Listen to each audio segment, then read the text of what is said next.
হিজরি 557 সালের এক রাতের ঘটনা। সুলতান নুরুদ্দিন জঙ্গি রহমতুল্লাহি আলাই তাহাজ্জুদ ও দীর্ঘ মোনাজাতের পর ঘুমিয়ে পড়লেন। চারিদিক নীরব নিস্তব্ধ, কোথাও কোনো সারা শব্দ নেই। এমতো অবস্থায় হঠাৎ তিনি স্বপ্নে দেখলেন স্বয়ং রাসূল সাল্লাল্লাহু আলাইহি সাল্লাম তার কামরায় উপস্থিত। তিনি কোনো ভূমিকা ছাড়াই দুইজন নীলচক্ষু বিশিষ্ট লোকের দিকে ইঙ্গিত করে বললেন, নুরুদ্দিন মাহমুদ, এরা আমাকে বিরক্ত করছে, এ দুজন থেকে আমাকে মুক্ত করো। এই ভয়াবহ স্বপ্ন দেখে নুরুদ্দিন জঙ্গি রহমতুল্লাহি আলাই অত্যন্ত ভীতু সন্তুষ্ট হয়ে ঘুম থেকে জাগ্রত হলেন এবং কিংকর্তব্য বিমূঢ় হয়ে গোটা কক্ষময় পায়চারি করতে লাগলেন। সাথে সাথে তার মাথায় বিভিন্ন প্রকার চিন্তার ঘুরপাক খেতে লাগলো। হৃদয় রাজ্যে ভিড় জমালো হাজার রকমের প্রশ্ন। তিনি ভাবতে লাগলেন, আল্লাহ রাসূল তো এখন কবরে জীবনে, তার সাথে অভিশপ্ত ইহুদিরা এমন কি ষড়যন্ত্র করতে পারে? কি হতে পারে তাদের ষড়যন্ত্রের চক্রান্ত স্বরূপ? তারা কি রাসূলের কোনো ক্ষতি করতে চায় কি পরজীবনেও তার সাথে ষড়যন্ত্রে লিপ্ত হতে? আমাকে দুইজন ইহুদি চেহারা দেখানো হলো কেন? শয়তান তো আল্লাহর নবীর চেহারায় আসতে পারে না। তাহলে কি আমি সত্য স্বপ্ন দেখেছি? এইসব ভাবতে ভাবতে সুলতান অস্থির হয়ে পড়লেন। তিনি অজু গোসল সেরে তাড়াতাড়ি 2 রাকাত নামাজ আদায় করলেন। তারপর মহান আল্লাহ দরবারে ক্রন্দনরত অবস্থায় অনেকক্ষণ মুনাজাত করলেন। সুলতানের এমন কেউ ছিল না যার সাথে তিনি পরামর্শ করবেন, আবার এ স্বপ্ন এমন নয় যে যার তার কাছে বক্তব্য করবেন। অবশেষে আবারও তিনি শয়ন করলেন। দীর্ঘ সময় পর যখন তার একটু ঘুমের ভাব এলো, সঙ্গে সঙ্গে আবারও তিনি প্রথমবারের ন্যায় নবী করিম সাল্লাল্লাহু আলাইহি সাল্লামকে স্বপ্নে দেখলেন। তিনি তাকে পূর্বের ন্যায় কথা বলছেন, নুরুদ্দিন মাহমুদ, এরা দুইজন থেকে আমাকে মুক্ত করো। এবার নুরুদ্দিন জঙ্গি রহমতুল্লাহি আলাই আল্লাহ আল্লাহ বলতে বলতে বিছানা থেকে উঠে বসলেন। তারপর কোথায় যাবেন, কি করবেন, কিছুই ঠিক করতে পারছিল না।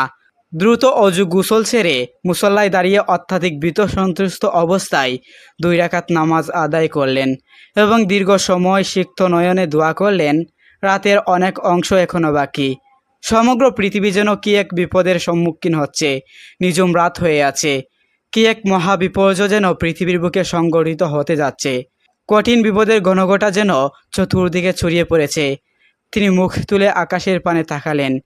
মনে হলো স্বপ্ন দেখা ওই দুজন ব্যক্তি যেন তাকে ধরার জন্য দ্রুত গতিতে ধেয়ে আসছে। তিনি সেই চেহারা দুটোকে মনের মনিকষ্ট থেকে সরাতে চেষ্টা করলেন, কিন্তু কিছুতেই তা সম্ভব হলো না। শেষ পর্যন্ত নিরুপায় হয়ে নুরুদ্দিন জঙ্গি রহমতুল্লাহি আলাই চোখ বন্ধ করে আবারও তন্দ্রায় বিরল হয়ে শুয়ে পড়লেন। শোয়ার পর তৃতীয়বারও তিনি একই স্বপ্ন দেখলেন। রাসূল সাল্লাল্লাহু আলাইহি সাল্লামের বক্তব্য শেষ হওয়ার পর নুরুদ্দিন জঙ্গি রহমতুল্লাহি আলাই ক্রন্দনরত অবস্থায় বিছানা ত্যাগ করলেন। এবার তার দৃঢ় বিশ্বাস জন্মালো যে নিশ্চয়ই প্রিয় নবী সাল্লাল্লাহু আলাইহি সাল্লামের রওজা মুবারক কোনো না মহাবিপদের সম্মুখীন হচ্ছে। তিনি তড়িৎ গতিতে অজু গোসল করে ফজরের নামাজ আদায় করলেন। নামাজ শেষে প্রধানমন্ত্রী জালালউদ্দিন মৌসুলীর নিকট গিয়ে গোপনীয়তা রক্ষার প্রতিশ্রুতি নিয়ে স্বপ্নের বিবরণ শোনালেন এবং এই মুহূর্তে তিনি কী করা যায় এই ব্যাপারে সুনিশ্চিত পরামর্শ চাইলেন। জালালউদ্দিন মৌসুলী স্বপ্নের বৃত্তান্ত অবগত হয়ে বললেন, হুজুর, আপনি এখনও বসে আছেন? নিশ্চয়ই প্রিয় নবী সাল্লাল্লাহু আলাইহি সাল্লামের রওজা মুবারক কোনো না কঠিন বিপদের সম্মুখীন হয়েছে। তাই এ বিপদ থেকে রক্ষা করার জন্য বারবার তিনি আপনাকে স্মরণ করছেন। এরপর আমার পরামর্শ হলো, সময় নষ্ট না করে অতি সত্ত্ব মদিনার পথে অগ্রসর হন। নুরুদ্দিন জঙ্গি রহমতুল্লাহি আলাই কাল বিলম্ব করলেন না। তিনি 16,000 দ্রুতগামী অশ্বারোহী সৈন্য এবং বিপুল ধনসম্পদ নিয়ে বাগদাদ থেকে মদিনার অভিমুখে রওনা হলেন। রাত দিন সফর করে 17তম দিনে মদিনায় পৌঁছালেন এবং সৈন্যবাহিনী সহ গোসল ও অজু সেরে 2 রাকাত নফল নামাজ আদায় করলেন। তারপর সৈন্যবাহিনী দ্বারা মদিনা ঘেরাও করে ফেললেন এবং সঙ্গে সঙ্গে আদেশ জারি করে দিলেন, বাহিরের লোক মদিনায় আসতে পারবে, কিন্তু সাবধান, মদিনা থেকে কোনো লোক বাহিরে যেতে পারবে না। নুরুদ্দিন জঙ্গি রহমতুল্লাহি আলাই জুমার খুতবা দান করলেন এবং ঘোষণা দিলেন, আমি মদিনাবাসীকে দাওয়াত দিয়ে একবেলা খানা খাওয়াতে চাই। আমার অবিলাস সকলেই যেন এই দাওয়াতে অংশগ্রহণ করে। সুলতান মদিনাবাসীকে আপ্যায়নের জন্য বিশাল আয়োজন করলেন এবং প্রত্যেকের নিকট অনুরোধ করলেন, মদিনার কোনো লোক যেন এই দাওয়াত থেকে বঞ্চিত না হয়। নির্ধারিত সময়ে খাওয়া দাওয়া শুরু হলো। প্রত্যেকেই তৃপ্তি সহকারে খানা খেল। যারা দূর দূরান্ত থেকে আসতে পারেনি তাদেরকে শেষ পর্যন্ত গুড়া ও গাধার পিঠে ছড়িয়ে আনা হলো। এইভাবে প্রায় 15 দিন পর্যন্ত অগণিত লোক শাহী দাওয়াতে শরিক হওয়ার পর সুলতান জিজ্ঞাসা করলেন, আরও কেউ কি অবশিষ্ট আছো? তাহলে তাদেরকে ডেকে আনো। এই নির্দেশের পর সুলতান বিশ্বস্ত সূত্রে অবগত হলেন যে আর কোনো লোক দাওয়াতে আসতে বাকি নেই। এই কথা শুনে তিনি সীমাহীন অস্থির হয়ে পড়লেন। চিন্তার অদয় সাগরে হারিয়ে গেলেন তিনি। ভাবতে লাগলেন যদি আর কোনো লোক দাওয়াতে শরিক হতে বাকি না থাকে তাহলে সেই অভিশপ্ত দুইজন লোক গেল কোথায়? আমি তো দাওয়াতে শরিক হওয়া প্রতিটি লোককেই অত্যন্ত গভীরভাবে পর্যবেক্ষণ করেছি, কিন্তু কারো চেহারাই তো স্বপ্নে দেখানো লোক দুটির চেহারার সাথে মিলল না। তাহলে কি আমার মিশন ব্যর্থ হবে? আমি কি ওই কুচক্র লোক দুটিকে গ্রেফতার করে দৃষ্টান্তমূলক শাস্তি দিতে সক্ষম হব না? এইসব চিন্তায় বেশ কিছুক্ষণ তিনি ডুবে রইলেন। তারপর আবারও তিনি নতুন করে ঘোষণা করলেন, আমাদেরও বিশ্বাস মদিনার সকল লোকেদেরকে দাওয়াত খাওয়ানো এখনও শেষ হয়নি। অতএব সবাইকে আবার অনুরোধ করা যাচ্ছে, যারা এখনো আসেনি তাদেরকে যেন অনুসন্ধান করে দাওয়াতে শরিক করা হয়। এই কথা শ্রবণে মদিনাবাসী সকলে এক বাক্যে বলে উঠল, হুজুর, মদিনার আশেপাশে এমন কোনো লোক বাকি নেই যারা আপনার দাওয়াতে অংশগ্রহণ করেনি। তখন নুরুদ্দিন জঙ্গি রহমতুল্লাহি বলিষ্ঠ কণ্ঠে বললেন, আমি যা বলছি ঠিকই বলেছি, আপনারা ভালোভাবে অনুসন্ধান করুন। সুলতানের এই দৃঢ়তা দেখে লক্ষাধিক জনতার মধ্য থেকে এক ব্যক্তি হঠাৎ করে বলল, হুজুর, আমার জানা মতে দুইজন লোক সম্ভবত এখনও বাকি আছে। তারা আল্লাহর বুজুর্গ মানুষ, জীবনে কখনো কারো কাছ থেকে হাদিয়া তুফা গ্রহণ করেন না, এমনকি কারো দাওয়াতে শরিক হন না। তারা নিজেরাই লোকেদেরকে অনেক দান সদকা করে থাকেন, নীরবতাই অধিক পছন্দ করেন, লোক সমাজে উপস্থিত হওয়া মুঠেও ভালোবাসেন না। লোকটির বক্তব্য শুনে সুলতানের চেহারায় একটি বিদ্যুৎ তড়িৎ চমকে গেল। তিনি কাল বিলম্ব না করে কয়েকজন লোক সহকারে ওই লোক দুটোর আস্থা বলে উপস্থিত হলেন। তিনি দেখতে পেলেন এই তো সেই লোকজন যাদেরকে স্বপ্নে দেখানো হয়েছিল। তাদেরকে দেখেই সুলতানের চোখ দুটি রক্তবর্ণ ধারণ করল। তিনি জিজ্ঞাসা করলেন, কে তোমরা? কোথায় থেকে এসেছো? তোমরা সুলতানের দাওয়াতে শরিক হলে না কেন? লোক দুটি নিজের পরিচয় গোপন করে বলল, আমরা মুসাফির, হজের উদ্দেশ্যে এসেছি। হজ কার্য সমাধা হলে জিয়ারতের নিয়তে রোজা শরীফে এসেছি, কিন্তু প্রিয় নবী সাল্লাল্লাহু আলাইহি সাল্লামের প্রেমে আত্মরা হয়ে ফিরে যেতে মন চাইল না, তাই বাকি জীবন রোজার পাশে কাটিয়ে দেওয়ার নিয়তে এখানে রয়ে গেছি। আমরা কারো দাওয়াত গ্রহণ করি না। এক আল্লাহর উপর আমাদের পূর্ণ আস্থা, আমরা তারই উপর নির্ভরশীল। ফেরাউন তখন নিঃস্ব দেউলিয়া, ঋণে জর্জরিত। ঋণ পরিশোধ করার বয়ে ঘরের মধ্যে লুকিয়ে পড়ে। অতঃপর একে একে পাওনাদার ফেরাউনের বাড়িতে আসতে থাকে। ফেরাউন ছিল খুবই চতুর এবং প্রতারক। শুধু প্রতারক নয়, বাটপারও। তাই সে ঘরের মধ্যে থাকলেও ঘরের দরজাটা খোলা রাখত, যাতে পাওনাদার বুঝতে পারে বাড়িতে কেউ নেই। দিনের পর দিন এভাবেই পাওনাদার সেখানে আসে, কিন্তু ফেরাউনের দেখা না পেয়ে তারা ফিরে যায়। ফেরাউন একা একা ভাবতে থাকে, এভাবে আর কতদিন নিজেকে লুকিয়ে রাখবে? নিজেকে প্রতিষ্ঠিত করতেই হবে। সে সময় মিশর ছিল অর্থনৈতিক দিক থেকে বিশ্বের সেরা। অতঃপর ফেরাউন পাওনাদারের বয়ে রাতের গভীর আধারে বলক থেকে মিশরের উদ্দেশ্যে লুকিয়ে রওনা হলেন। সারা রাত অনেক পথ অতিক্রম করার পর শেষ পর্যন্ত মিশরও পৌঁছালো। কিছু দূর যাওয়ার পর তার বন্ধু হামানের সাথে সাক্ষাৎ হলো। তাকে দেখা মাত্রই হামান জিজ্ঞাসা করল, প্রিয় বন্ধু, তুমি এখানে কেন? তোমার কি অবস্থা? তখন ফেরাউন বলল, বন্ধু হামান, আমি খুবই মুসিবতের মধ্যে আছি। পাওনাদারের বয়ে লুকিয়ে পালিয়ে এসেছি। আমি একেবারে নিঃস্ব, চারিদিকে ঋণে জর্জরিত। এখন আমার কোনো একটা কাজের প্রয়োজন। তখন হামান বলল, ফেরাউন, আমারও একই অবস্থা, আমার একটা কাজের প্রয়োজন। অতঃপর ফেরাউন ও হামান কাজের সন্ধানে বেরিয়ে পড়ল। কিছু দূর অতিক্রম করার পর তারা ক্ষুধায় এবং তৃষ্ণায় কাতর হয়ে পড়েছিল। দূরে লক্ষ্য করে দেখল একটি লোক তরমুজ খেতে তরমুজ কাজ করছে। তখন ফেরাউন ও হামান ধীরে ধীরে সেই তরমুজ ক্ষেতের সামনে গিয়ে বলল, চাচাজান, আমরা খুবই ক্ষুধার্ত, আমাদের কিছু তরমুজ খেতে দিবেন? এই কথা শোনা মাত্রই লোকটি তাদের তরমুজ খেতে দিল। তারা পেট ভরে তরমুজ খেয়ে তৃপ্তি পেল। তারপর ওই তরমুজ ক্রেতা মালিক তাদেরকে জিজ্ঞাসা করল, তোমাদের তো আগে কখনো দেখিনি, তোমরা কে আর কোথা থেকে এসেছো? তখন ফেরাউন বলল, আমরা বিনদেশী, বলক থেকে এসেছি কাজের জন্য। তরমুজ ক্ষেতের মালিক ভাবল তার কাজের লোক দরকার, তাই সে তাদেরকে বলল, তোমরা কি আমার কাছে কাজ করবে? হামান বলল, অবশ্যই কাজ করব। তখন তরমুজ ক্ষেতের মালিক বলল, আমার কাছে কাজ করতে হলে সৎভাবে কাজ করতে হবে, চুরি করা যাবে না।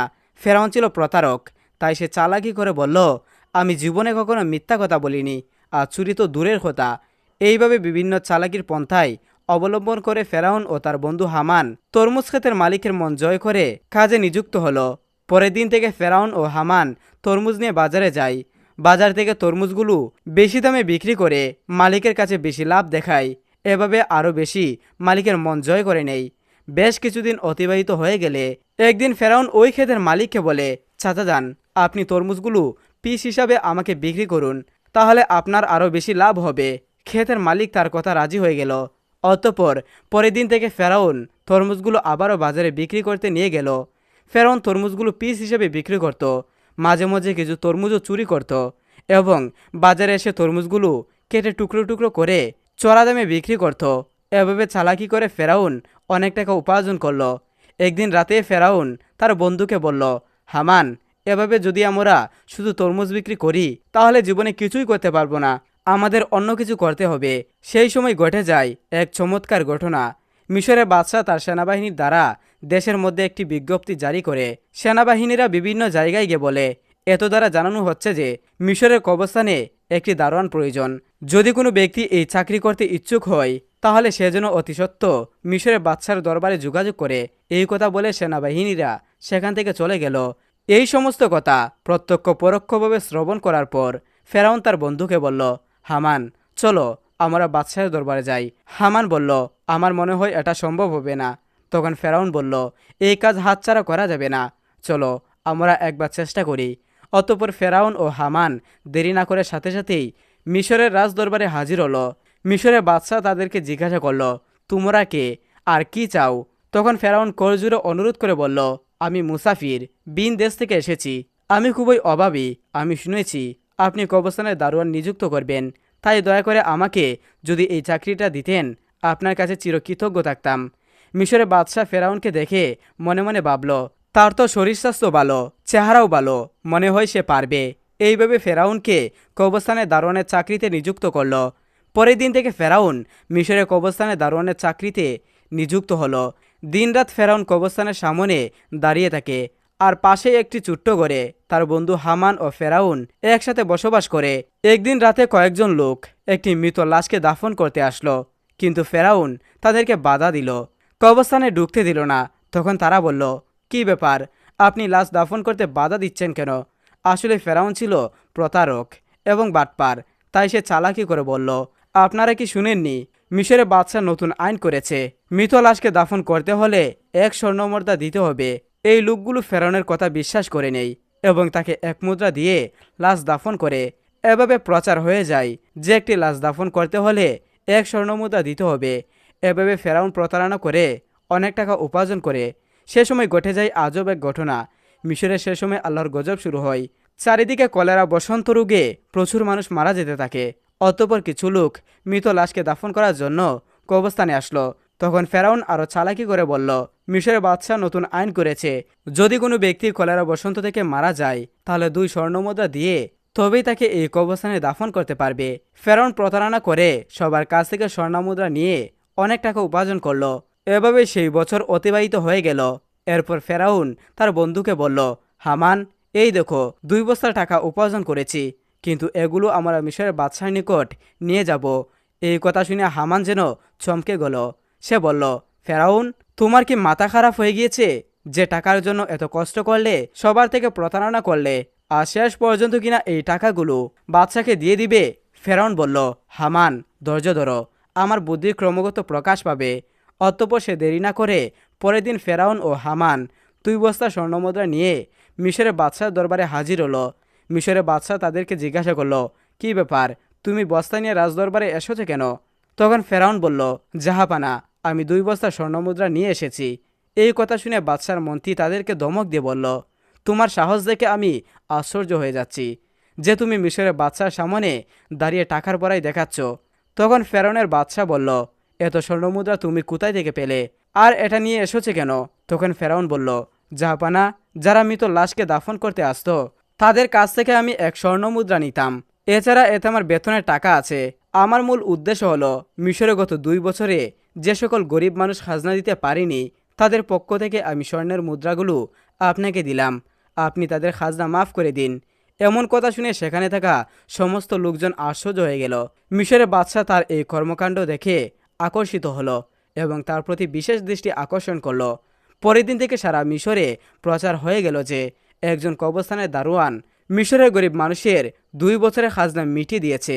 সমস্ত মিশরের লোক বলতে লাগলো, এমন ভালো মানুষ সারা মিশরে দ্বিতীয়টি দেখা যায় না।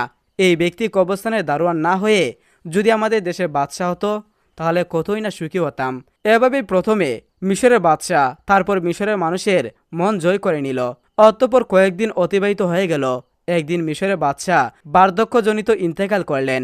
তখন চারিদিকে সবাই চিন্তিত হয়ে পড়ল, কে হবে দ্বিতীয় রামেসিস। মিশরের বাদশাহ কয়েকদিন পর রাজদরবারে একটি জরুরি মিটিংয়ের আয়োজন করা হলো।